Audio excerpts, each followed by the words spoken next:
तो black clover की पिछली 2 वीडियो में हमने जो ब्लैक क्लोवर के बोनस चैप्टर आए थे, जिसमें हमें आस्था की जो क्राउन वाली सेरेमनी है वो देखने के लिए मिली थी, हमने उसे कवर किया था। और दूसरी वाली वीडियो में हमने जो ब्लैक क्लोवर की सबसे बड़ी मिस्ट्री थी कि आस्था का फादर कौन है, तो उसके बारे में बात किया था। और अगर आपने अभी तक वो वीडियो नहीं देखी है तो उनको जाके चेकआउट कर लेना।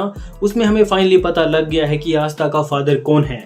पर आज की वीडियो में हम एक जो सबसे बड़ा क्वेश्चन था ब्लैक क्लोवर फैंस का, कि जो लूसियस है उसकी बैक स्टोरी क्या है, लूसियस की जो हिस्ट्री है वो क्या है।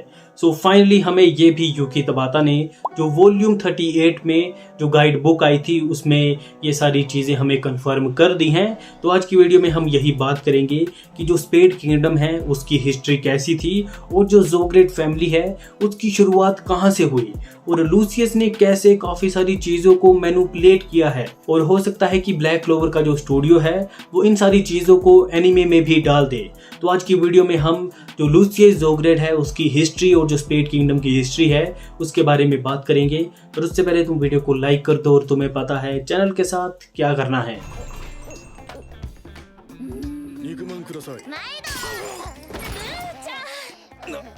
तो इससे पहले कि हम जो लूसियस ज़ोग्रेट है उसके बारे में बात करें, पर उससे पहले हमें जो स्पेड किंगडम है जो कि लूसियस की कंट्री थी उसके बारे में जानना पड़ेगा। और अब यहाँ पे काफी सारे जो ब्लैक क्लोवर के फैन हैं उन्हें लगेगा कि जो स्पेड किंगडम है वो तो यूनो की फैमिली की है, जो ग्रीन बेल फैमिली है वो ही स्पेड किंगडम की मेन वाली फैमिली है। पर तुम पूरे तरीके से गलत हो, क्योंकि जो स्पेड किंगडम की स्टोरी है उसकी शुरुआत होती है आज से 500 साल पहले से, जब लिख्त और फर्स्ट विजिट किंग लेमियल सिल्वो विलियम क्लोवर की डेथ हुई थी। तो उस टाइम पे जो स्पेड किंगडम है वो एग्जिस्ट ही नहीं करती थी, वहां पर एक तरीके से कोई और ही कंट्री थी। और हमें बताया जाता है कि स्पेड किंगडम के नॉर्थ में एक अलग सी कंट्री थी। तो यहाँ पे हमें ब्लैक क्लोवर के ऑथर यूकी तबाता ने ये क्लियरली तो कंफर्म नहीं किया है कि स्पेड किंगडम के नॉर्थ में ये जो जगह थी क्या वो डिफरेंट कंट्री थी या फिर किसी तरह का ट्राइबल एरिया था। पर यहाँ पे हमें यूकी तबाता ये कंफर्म करते हैं कि यहाँ से जो ज़ोग्रेट फैमिली है वो स्पेड किंगडम में आई थी। सो वेट अ मिनट गाइस, ये जो ज़ोग्रेट फैमिली थी वो वहां से आई नहीं थी।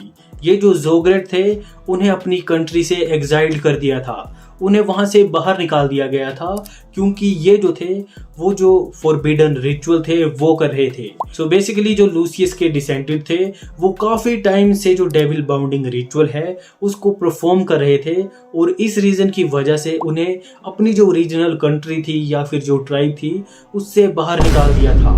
और ये यहाँ से निकलने के बाद जो नॉर्थ में एक कंट्री थी वहां पर आ गए, और अभी तक ये जो कंट्री थी इसका नाम स्पेड नहीं पड़ा था। तो ये जो ज़ोग्रेट थे जैसे ही इस कंट्री में आए तो यहाँ पर वो अपनी आराम से जिंदगी जीने की बजाय यहाँ के जो नेटिव लोग थे उन्हें मारने लग पड़े। इन्होंने यहाँ के जितने भी नेटिव लोग थे, जो कि यहाँ के राजा थे, जो कि हायर पोजीशन पे है, और जो हायर अप थे, उनको मारने के बाद इस पूरी कंट्री के ऊपर कंट्रोल ले लिया। तो इन्होंने पूरे 100 साल तक यहाँ के जो नेटिव लोग थे उनको मारा, उनको अपने जो डोमेन थी उसके अंदर लिया, और इस कंट्री का नाम रखा उन्होंने स्पेड किंगडम। सो बेसिकली इस कंट्री की जो शुरुआत है वो लूसियस की फैमिली ने की थी, और ये जो लूसियस के डिसेंडेंट थे वो अपनी फैमिली के अंदर ही जो पावरफुल डेविल थे उनको ट्रांसफर कर रहे थे। तो जैसे जैसे इनकी जो लीनिएज है वो बढ़ती गई, ये और पावरफुल होते गए। सो बेसिकली लूसियस की जो पूरी ब्लड लाइन है वो ही इविल थी, लूसियस ही अकेला नहीं है। तो 100 सालों तक स्पेड किंगडम में तबाही मचाने के बाद इन्होंने पूरी कंट्री को अपने कंट्रोल में ले लिया, इसका नाम इन्होंने स्पेड किंगडम रख दिया। और इसके बाद की जो स्टोरी है वो तो हमें यूकी तबाता ने इसकी मांगा में बता ही दी थी चैप्टर 280 में। और इस चैप्टर में हमें 2 मॉन्स्टर दिखाए जाते हैं, और हमें उस टाइम की जो स्पेड किंगडम की रॉयल फैमिली थी वो दिखाई जाती है। तो हमें पता लगता है कि इस रॉयल फैमिली में काफी सालों पहले 2 रॉयल्स का जन्म होता है। इनके पास काफी ज्यादा मैजिक था, और ये जो दोनों थे वो एक दूसरे के काफी अच्छे फ्रेंड थे। पर जैसे जैसे ये बड़े होते गए तो इनकी जो अफेक्शन थी वो हेट्रेड में बदल गई, और ये जो दोनों थे वो डेमस में बदल गए। और हमने स्पेड रेड आर्क में इन दोनों डीमन को देखा भी था। एक से मेरिलियोना ने फाइट की थी और दूसरे को जो आस्था है उसने डिफीट किया था। तो जब हमने ये चैप्टर पढ़ा था तो हमने इस बात के ऊपर ज़्यादा ध्यान नहीं दिया था। हमें लगा था सिंपली हेट्रेड की वजह से ये जो दोनों थे वो मॉन्स्टर में बदल गए थे, पर अब जाके हमें ये पता लगा है कि ये जो दोनों थे वो लूसियस के ही डिसेंडेंट थे, जो कि डेविल्स की पावर लेकर काफ़ी ज़्यादा पावरफुल हो गए थे। और इनकी जो हेट्रेड थी इसकी वजह से ये डेमन में बदल गए, क्योंकि हमें ब्लैक क्लोवर में ये कंफर्म हुआ था कि हेट्रेड की वजह से जो बंदा है वो डेमन में नहीं बदलता है, उसके लिए उसे जो है वो डीप डिसअपीयर में जाना पड़ता है। और जब ये मैंने चैप्टर पढ़ा भी था तो मैं थोड़ा सा कंफ्यूज था कि ये दोनों डीमन में कैसे बदल गए। पर अब जो हमें यूकी तबाता ने स्पेड किंगडम की छोटी सी बैक स्टोरी दी है और स्पेशली जो लूसियस की छोटी सी बैक स्टोरी दी है, उससे ये सारी जो चीज़ें हैं वो सेंस बनाना शुरू कर देती हैं। सो बेसिकली अभी तक हमें ये पता लगा है कि जो जोग्रेट फैमिली थी उसे अपनी होम किंगडम से बाहर निकाल दिया और ये जो थे वो स्पेड किंगडम में आए। यहाँ पर इन्होंने आतंक मचाया और 100 सालों के अंदर ही ये जो कंट्री थी उसे चेंज कर दिया, इसके ऊपर कंट्रोल ले लिया और इसे स्पेड किंगडम का नाम दिया। और इसके बाद जब 100 साल पूरे हुए तो यहाँ पर 2 किंग थे जो कि एक दूसरे की हेट्रेड की वजह से मॉन्स्टर में बदल गए। और ये जो दोनों मॉन्स्टर में बदले थे इन्हें सील किया था जो यूनो की फैमिली थी, ग्रीनवेयर फैमिली, ग्रीन बेल फैमिली। एक तो यार यूनो की फैमिली का सरनेम काफ़ी अजीब लगता है मुझे, तो ये जो फैमिली थी उसने ही इन दोनों को सील किया था। और ये जो फैमिली थी वो स्पेड किंगडम के जो नेटिव लोग थे उनमें से एक थे। और जैसे ही इन्होंने इन्हें सील किया और जो जोग्रेट फैमिली की पावर थी वो कम हुई, तो इसके बाद ये जो थे वो नेक्स्ट स्पेड किंगडम के किंग क्वीन बने और आगे जाकर इनकी जो फैमिली है वो बढ़ती रही और फाइनली जाकर यहीं पर जो यूनो है उसका भी जन्म हुआ। सो बेसिकली अभी तक हमें ये पता लगा है कि शुरुआत के 100 ईयर तक जो जोग्रेट फैमिली थी उसने स्पेड किंगडम के ऊपर राज किया और उसके बाद जो यूनो की फैमिली है, ग्रीन बेल फैमिली, उसने आगे के 400 ईयर तक जो स्पेड किंगडम है उसको संभाला। पर इन 400 ईयर के दौरान जो जोग्रेट ब्लड लाइन थी उसका एंड नहीं हुआ था। इसी बीच ये जो जोग्रेट फैमिली थी उसमें जो लूसियस है उसका जन्म होता है और जो लूसियस था उसके पास 2 अलग अलग सोल थी और इसी के साथ इसने अपनी पूरी जो फैमिली है उसके टैलेंट को इनहेरिट किया था डेविल्स को अपने कंट्रोल में लेने के लिए। और इसी रीजन की वजह से जो लूसियस है वो इतनी आसानी से जो आस्टरोफ है उसके साथ अपना कॉन्ट्रैक्ट भी बना लेता है, क्योंकि उनकी जो ब्लड लाइन है उसमें ये टैलेंट था कि वो किसी भी डेविल को अपने कंट्रोल में ले सकते हैं। किसी भी नहीं, मतलब जितना स्ट्रॉन्ग वो बंदा होगा वो डेविल को डोमिनेट कर कर उसे अपने कंट्रोल में ले सकता है। और इसी तरीके से जो लूसियस है उसने जो आस्टरोफ की पावर थी उसको गेन किया। और जब लूसियस का जन्म हुआ तो हम सभी को पता है कि वो व्हील चेयर के ऊपर था और वो बस बचपन से यही सोच रहा था कि उसका पर्पस क्या है। लूसियस का जो जन्म था वो इतने ज़्यादा टैलेंट के साथ हुआ था, वो जो आस्टरोफ था उसको अपने कंट्रोल में ले चुका था और इसी के साथ लूसियस के पास लोगों की जो सोल थी उसे अपने कंट्रोल में लेने का भी मैजिक था। तो इन सारी चीज़ों को सोचते टाइम ही जो लूसियस है उसको ये लगने लगा कि वो एक तरीके से गॉड है और वो इस वर्ल्ड को डिस्ट्रॉय करके दोबारा से क्रिएट करेगा जहाँ पर सभी इक्वल होंगे। जो लूसियस है वो अपने आप को गॉड समझने लग पड़ा। उसे लगा कि उसका जन्म ही इस सल्वेशन के लिए हुआ है और अपने इसी प्लान को कंप्लीट करने के लिए उसने काफ़ी सारी चीज़ें की, जैसे कि उसने अपनी जो पूरी फैमिली है उसको ब्रेन वॉश किया। और इसी गाइड बुक में जो यूकी तबाता है उन्होंने हमें ये भी कंफर्म किया जो लूसियस था उसने जो डांटे था उसका ब्रेन वॉश किया और उसे ऐसा दिखाया कि वो फैमिली का सबसे बड़ा ब्रदर है। पर जो सबसे बड़ा ब्रदर था वो तो लूसियस ही था, पर उसने डांटे का ब्रेन वॉश किया और उसे एल्डर ब्रदर बना दिया। और उसने, तुम्हें पता ही है कि कैसे ही ज़ैनन को अपने कंट्रोल में लिया। वेनिका तो शुरुआत से ही पागल थी। इसके अलावा उसने अपनी जो अदर सोल थी जूलियस वाली उसको भी पूरे तरीके से ब्रेन वॉश कर दिया, क्योंकि उसने आस्ट्रोफ के टाइम मैजिक से फ्यूचर में देख लिया था कि जो जूलियस है वो बीच में इंटरफेयर करेगा। तो उसने जो जूलियस था उसको पूरे तरीके से ही चेंज कर दिया। उसने उसकी जो मेमोरीज थी उसको पूरे तरीके से डिलीट कर दिया। जूलियस को ये पता ही नहीं है कि उसका जन्म कब हुआ, कहाँ हुआ। बस जूलियस इसी रीज़न की वजह से तो अपनी लाइफ का जो पर्पस है वो ढूंढ रहा था। So who am I really? What am I meant to achieve? I ask myself these questions for years.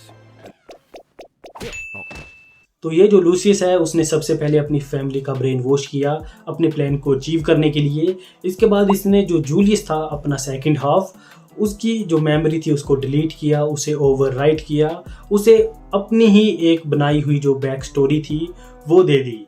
इसके बाद ये जो था वो क्लोवर किंगडम में गया और वहाँ पर जो नोवो क्रोनो फैमिली थी, एक रॉयल फैमिली थी, उसको पूरे तरीके से डिस्ट्रॉय किया और जो जूलियस था उसे उस फैमिली में इंक्लूड कर दिया। और इसी रीज़न की वजह से जो जूलियस है वो नोवो क्रोनो फैमिली का हिस्सा था, क्योंकि उसने जूलियस को ज़बरदस्ती उस फैमिली में डाला था। उसने जूलियस की मेमोरी को इरेज कर दिया था, उसे उसकी ही एक बनाई हुई बैक स्टोरी दी। तो बेचारा जूलियस तो भाई जिंदगी भर लूसियस का पपेट ही रहा है। तो लूसियस ने जब ये सारी चीज़ें मैनिपुलेट की थी तो उसी टाइम पे उसने जो जूलियस था उसको उसकी कवरलेस ग्रिमवार दी, उसे जो टाइम मैजिक था वो दिया। और बेचारा जो जूलियस था वो ज़िंदगी भर यही सोचता रहा कि उसका ओरिजिनल मैजिक टाइम मैजिक है। और यूकी तबाता ने हमें कन्फर्म कर दिया है कि जूलियस और लूसियस दोनों का जो ओरिजिनल मैजिक था वो सोल मैजिक ही था। तो इस गाइड बुक में हमें यूकी तबाता ने एक बात तो कन्फर्म नहीं की है कि जो जोग्रेट फैमिली है उसकी जो एज है वो कितनी है, और हमें ये पता लगा है कि जैसे ही इन्होंने डेविल को पोजेस किया तो इनकी जो एज थी वो वहीं पर ही रुक गई थी। तो हो सकता है कि लूसियस का ये जो प्लान है वो पिछले 200 ईयर से चल रहा हो या फिर ये बस 100 ईयर पुराना ही हो। तो हमें यहाँ पे एक बात और कंफर्म होती है कि जब लूसियस ने जूलियस को ये सारी फेक बैक स्टोरी दी थी तो उसके बाद वो डीप स्लीप में चला गया और वो बस सही टाइम का वेट कर रहा था। जब सारी चीज़ें अलाइन हो जाएंगी तो उसकी जो सोल है वो दोबारा से जाग जाएगी। और इसके बाद हमें ये भी कंफर्म होता है कि जब आस्था की मोम लिचिता की डेथ होती है तो उस टाइम पे जो लूसियस है उसने जो लूसीफेरो था जब इस वर्ल्ड में थोड़ा सा मैनिफेस्ट हुआ था तो उसने उसको सेंस कर लिया था, तो वो वहाँ पर भी गया। और जब इसे पता लगा कि जो लूसीफेरो है वो इस वर्ल्ड में आना चाहता है तो उस टाइम पे उसने प्लान बनाया और जो लूसीफेरो था उसे अपना जो ब्रदर था डांटे उसको दे दिया। और उसी टाइम पे उसने जो आस्था की मोम थी रिचिता, आई डोंट नो यार, मांगा में जो आस्था की मोम है उसका नाम रिचिता लिखा होता है और एनीमे में उसे लिचिता बोलते हैं, तो मैं तो उसे लिचिता ही बोलता आया हूँ। अच्छा। तो यहाँ पे जो लूसियस था उसने आस्था की जो मोम थी लिचिता उसकी बॉडी को भी प्रिजर्व करके रख लिया। तुम्हें पता है उसने ऐसा क्यों किया था? फ्यूचर में उसने आस्था की मोम को एज अ ह्यूमन शील्ड भी यूज किया था आस्था और लीबे के खिलाफ, और ये वाला मूवमेंट काफी ज्यादा सैड भी था। लूसियस कितना ज्यादा ईविल है, माना हमें उसकी पूरी बैक स्टोरी पता नहीं लगी, पर ये जो यूकी तबाता ने वॉल्यूम 38 में चीज़ें कंफर्म की हैं उससे हमें काफ़ी सारी चीज़ें सोल्व नहीं हो जाती हैं, समझ आ जाती हैं। तो अगर यहाँ पे ब्लैक क्लोवर एनीमे का जो स्टूडियो है प्योर स्टूडियो, वो एनीमे में ये सारी चीज़ें इंक्लूड करता है। हमें लूसियस की ये थोड़ी बहुत बैक स्टोरी देखने के लिए मिलती है। तो जो फैंस का पर्सपेक्टिव है ना कि लूसियस एक अच्छा विलन नहीं है, तो ये सारी चीज़ें सोल्व हो सकती हैं अगर हमें एनीमे में ये पता लगता है कि लूसियस ने कैसे जो लूसीफेरो वाली फाइट है उसे मैनिपुलेट किया, वो टाइम को कैसे चेंज कर रहा था। अगर हमें एनीमे में ये सारी चीज़ें देखने के लिए मिलती हैं तो काफ़ी सारी चीज़ें हो सकती हैं। और वैसे भी मुझे जो लूसियस है एज अ विलन इतना भी ज़्यादा बुरा नहीं लगता है। हमने मांगा में काफ़ी टाइम के बाद जो चैप्टर थे उनको रीड किया था, तो उस रीज़न की वजह से बीच में काफ़ी ज़्यादा टाइम गैप बन जाता है, तो लूसियस इतना ज़्यादा बढ़िया फील नहीं होता है। पर आई थिंक जब एनीमे में ये सारी चीज़ें ऐड होंगी तो जो लूसियस है एज अ विलन वो इतना भी ज़्यादा बुरा नहीं होगा। तो ये जो वॉल्यूम थी उसमें हमें यही सारी चीज़ें कंफर्म हुई हैं। इसके अलावा हमें जो डायमंड किंगडम है उसके बारे में भी पता लगा है, और जो डोर्स हैं उनके बारे में भी पता लगा है, और चार्मी की भी हमें एक छोटी सी बैक स्टोरी पता लगी है। तो अगर आपको उसके ऊपर वीडियो चाहिए तो मुझे कमेंट सेक्शन में बताना, मैं एक और सेपरेट वीडियो बना के डाल दूंगा।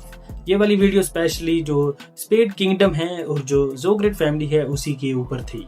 और इस वीडियो में भी मैंने हर एक चीज़ के बारे में बात नहीं की है कि कैसे लूसियस ने हर एक चीज़ को मैनिपुलेट किया है। मैंने बस उस चीज़ के बारे में बात की है जो कि इस जो गाइड बुक है उसमें कंफर्म हुई है। पर एक बात तो कंफर्म हो जाती है कि लूसियस की जो ब्लड लाइन थी वो ही ईविल थी। उन सालों ने भाई अपनी कंट्री से निकलकर दूसरी कंट्री को डिस्ट्रॉय करके उनके ऊपर कंट्रोल लिया। क्या बंदे थे। आज के लिए फिलहाल इतना ही। आपकी तरह मैं भी मायूस हूँ लेकिन उम्मीद पर दुनिया कायम है। दिल दुखा है लेकिन टूटा तो नहीं है, और उम्मीद का दामन छूटा तो नहीं है।